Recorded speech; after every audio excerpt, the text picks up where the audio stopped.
In this video, we will see how to do a principal component analysis in JMP.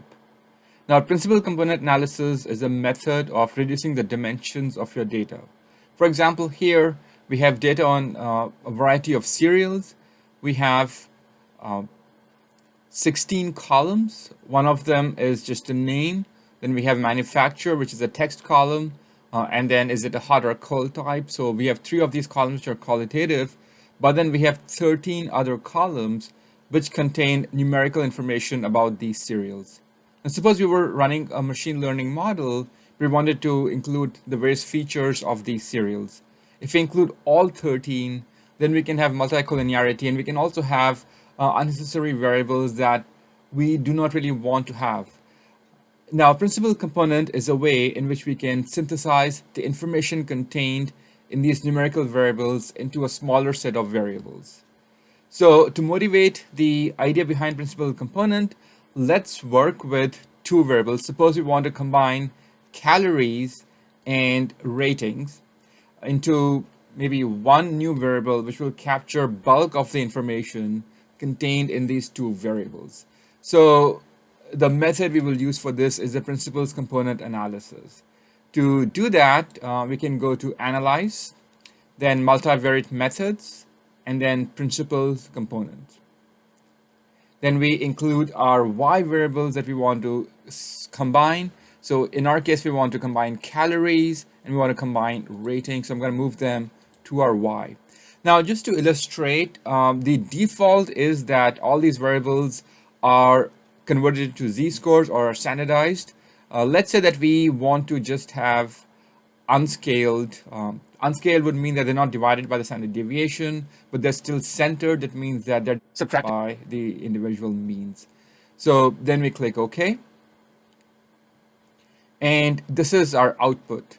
So here we see that because we have 2 variables, we can at the most create 2 new variables from them.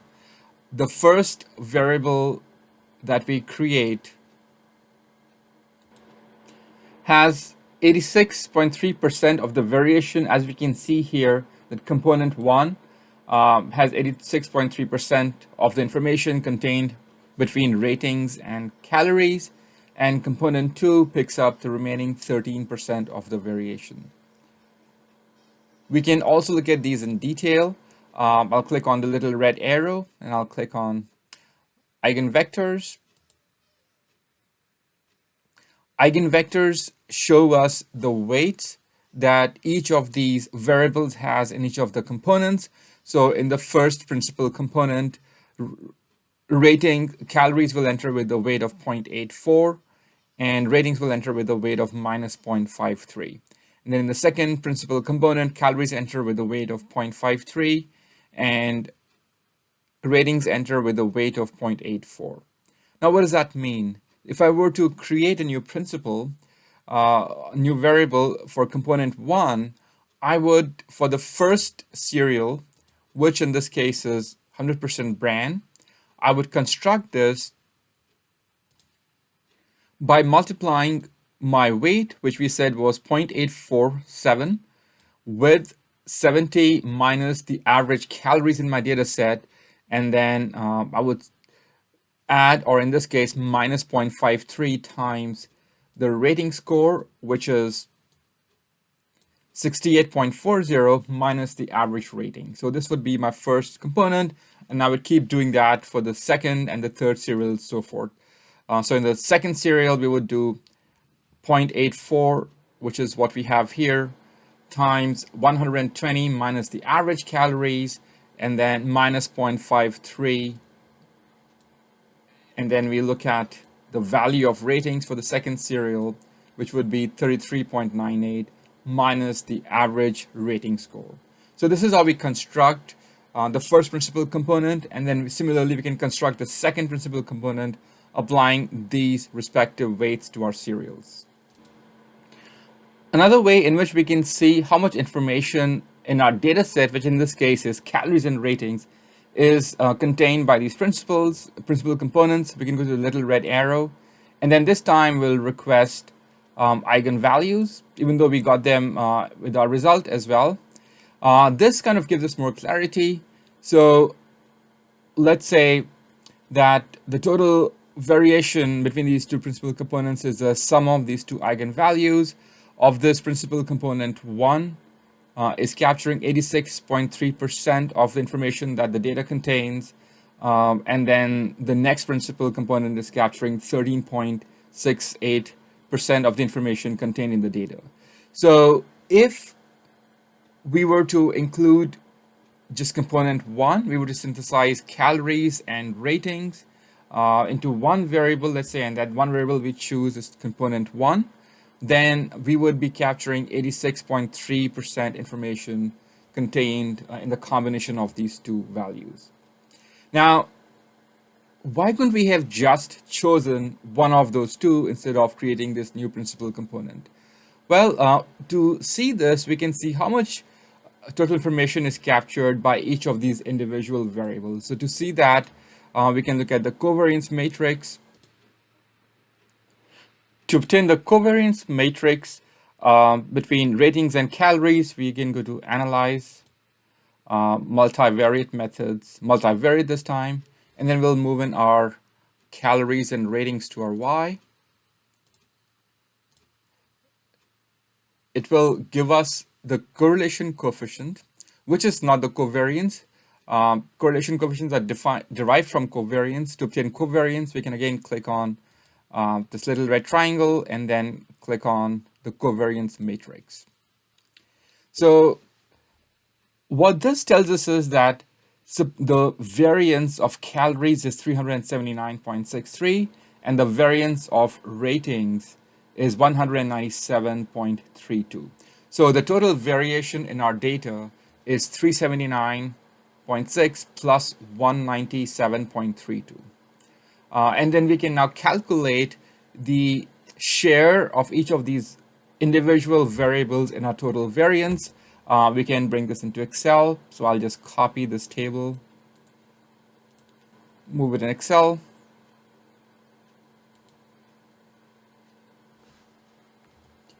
And then to see the share that calories is in the total variation in the data, we can do a simple calculation where we divide the variance of calories with the sum of the variance of ratings and calories. And we get that roughly 66% of the variation in the dataset is accounted for by calories, which means that 1 minus this is accounted for by rating, so 34%. Now, if we were to include either calories or ratings, when we should be including both of them, then what we are doing is that we are only capturing either 65% of the information, or 66% in this case, or only 34% of the information in our data set. But if we use the principal component that we created, and if we were to use just one of that component, then we would be capturing 86.3% of the variation. So principal components is a better way than to arbitrarily choosing one or the other variable, where we're able to distill the information contained between these two variables into one variable, which is essentially a linear combination of these two. Now, how do we generate this for the data set? We had talked about the method to do it individually, but we can do that in JMP for the entire data set.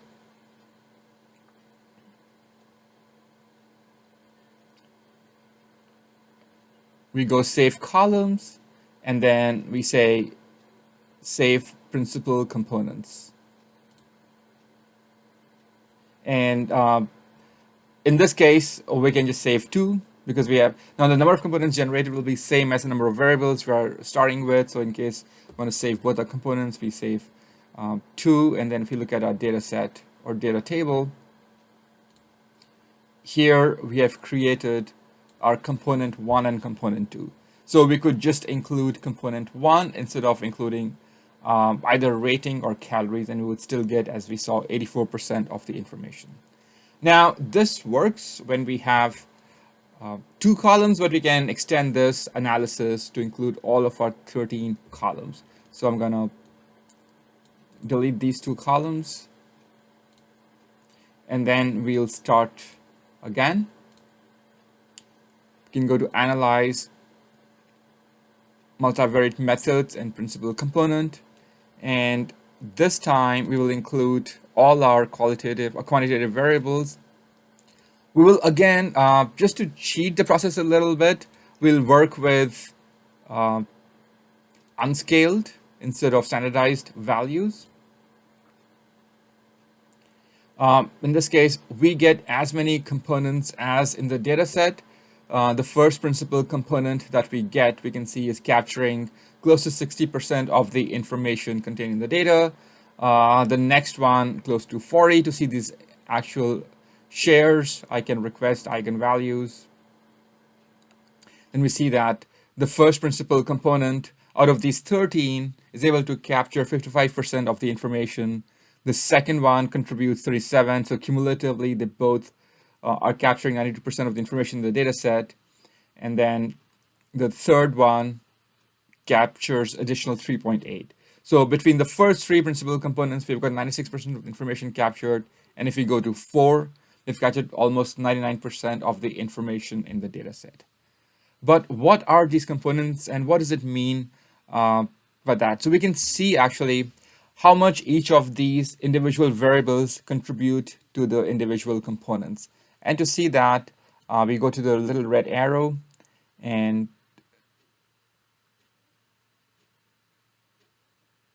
we can click on the loading matrix.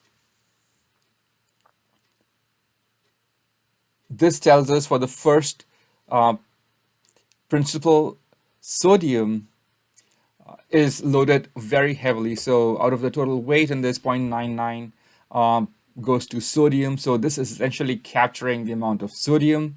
The second principal component captures the extent of potassium, and then to some extent fiber and so forth. So we can see individually how these components are loading into this. And this is a nice visual tool to see that. Between the first three principal components, we see that sodium has the longest red bar. So sodium is loading really heavily into component 1. Component 2 is potassium and then some fiber, whereas 3 is kind of divided in between vitamins, calories, weight, and then rating in some ways. And we can see that these are highlighted, which are more significant in capturing that. So between them, the largest role is assumed by vitamins. Then the next one would be calories. So we can see that in the bar. We have, for the blue chart, we have vitamins as the longest bar, and then calories as the second longest, and so forth. So if we were to go with this, then we could say that, you know what, we just need to have maybe the first 3 components, and we are done. Now, this chart that we see is called a scree plot. We can obtain this individually as well. I go to the options and I click on scree plot. So this is like an elbow chart in some ways. Typically would include components, after which, if you were to think of this as an elbow, the elbow kind of becomes straight after this is the elbow joint. So even including the first 3 or 4 components would capture bulk of the information in the data set. Now, does that mean that, yay, instead of 13, we just need 3 or 4? Well, as I said, we did a little bit of cheating here. If you look at the data set again, we have these data sets on disparate scores. We have weight, which is essentially an integer 1, and then we have sodium, which is measured in milligrams, and it ranges from 220. So contrast the scale of, you know, these numbers which are in hundreds. So is potassium, along with some other numbers which are in tens even. So this is not really a balanced way to approach this combination of data set, where sodium and potassium, unsurprisingly, are driving a bulk of this information. To guard against that, we would standardize our variables. So we'll contrast and see the difference that standardization makes in capturing information from our data set. So here again, we go to analyze, or we could go back to our old result. And here we can click on redo analysis, and we click on relaunch analysis. it opens the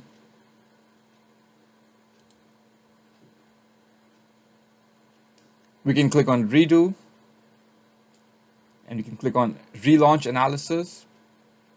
This will open up the initial dialog box, but we will now let our data be standardized, so convert into z-scores. We'll leave this checked and we won't change this. And now let's generate the principal components. And here we see that we have to go fairly far into our components to get most of the information. So if I look at my eigenvalues, then we go up to 8 principal components to get 95% or 96% of the information. So now the variables have been scaled. So we need a lot more principal components to capture bulk of the information in the data set. But even then, instead of 13, we would go with 9 or 8 even, and we get 96% of the information captured by these 13 variables with our initial 6 or 8 components. And again, we can generate them to the data set. I'm going to click on this red triangle, click on Save Columns, and then click on Save Principal Components. And here, let's go up to 9. And if you look at our data table, we have these 9 principal components saved. So I might include 8 if I'm okay with capturing 95% of the information. I would include 9 if I want to get 97% of the information. But if we use 8 principal components, we would have captured 95% of the information available between these 13 variables, which is still 5 less than what the original data set would have been. And again, this is better than arbitrarily choosing a few of these variables instead of using a more data-driven approach like the principal component analysis that we just saw.